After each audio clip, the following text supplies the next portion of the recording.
What that means is that he knows, and many know, that the virus is a benign illness. The virus doesn't cause much of an infection. It's not very virulent. It doesn't create much of a problem in the body. Doing gain-of-function research takes the benign virus and does something to it to make it more virulent, to make it more infectious, to make people get sick more from it. And I really want to reiterate, he wasn't doing gain-of-function research on any virus. He was doing gain-of-function research on coronavirus. And then Bill Gates and Johns Hopkins University prepared a simulation pandemic in New York City in October of 2019 in the event of a pandemic, but not just on any virus, specifically coronavirus. And then, miraculously, we have an outbreak of a coronavirus.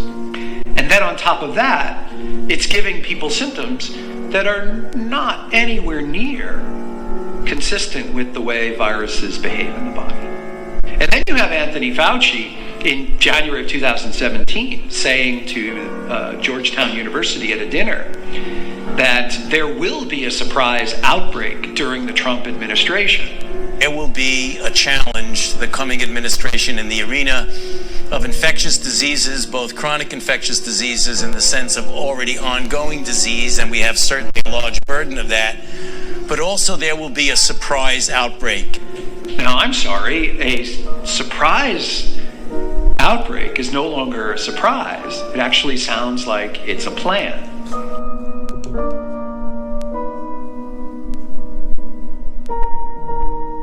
What is a medical doctor or a scientist or even a layperson supposed to do when we see that the illness that people are getting with COVID-19 is supposed to be a coronavirus infection, and yet it's not even close to being consistent with the way coronavirus operates in the body?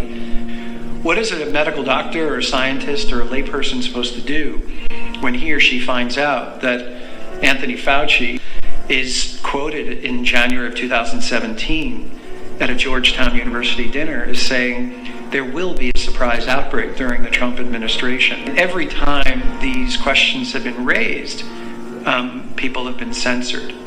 When we've talked about the use of 2 anti-parasite drugs effectively helping as a treatment for people who got sick early on and they got better really quickly, why is that information censored? Why are the questions that I asked censored? It makes us wonder if dissenting opinion is no longer welcome in society. And then one has to wonder, well, what kind of society are we living in where a give and take of different ideas or dissenting ideas and opinions are not welcome in the mainstream media? Well, to me, it sounds like we're living in a pretty dark society. So my next question for you, Larry, is what can we do about it? And do you have any advice of how to make a positive change moving forward? One of the things that I think is needed in our society at this time, on this planet, on this earth right now, is for people to keep an open mind, to critically think, and to not be convinced of how certain they are about the information that they've been given. In my understanding of knowledge, there are 3 ways of knowing things. 1 is intuition. 2 is through what people tell you is true. And 3, by you discovering the truth and knowledge on your own, through your own research and through your own experience. We are losing 1 and 3. We are losing our ability to use our intuition, and we are losing our ability to critically think, to discover answers, and to do our own research and have our own experiences.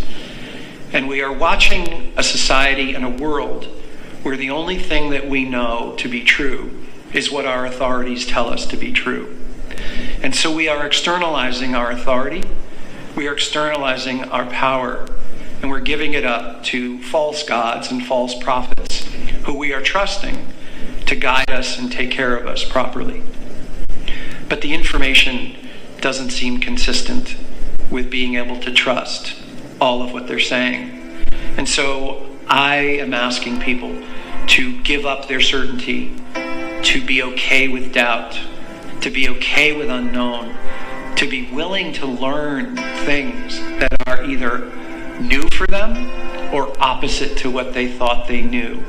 But don't learn it because I, as an expert, might say it to you. Learn it because you thought it through, because you discussed it, because you worked it through, because you tried to look at things from all angles, and you were willing to be wrong and willing to grow into greater information and greater truth than what was handed to you by the authorities to whom you gave your power.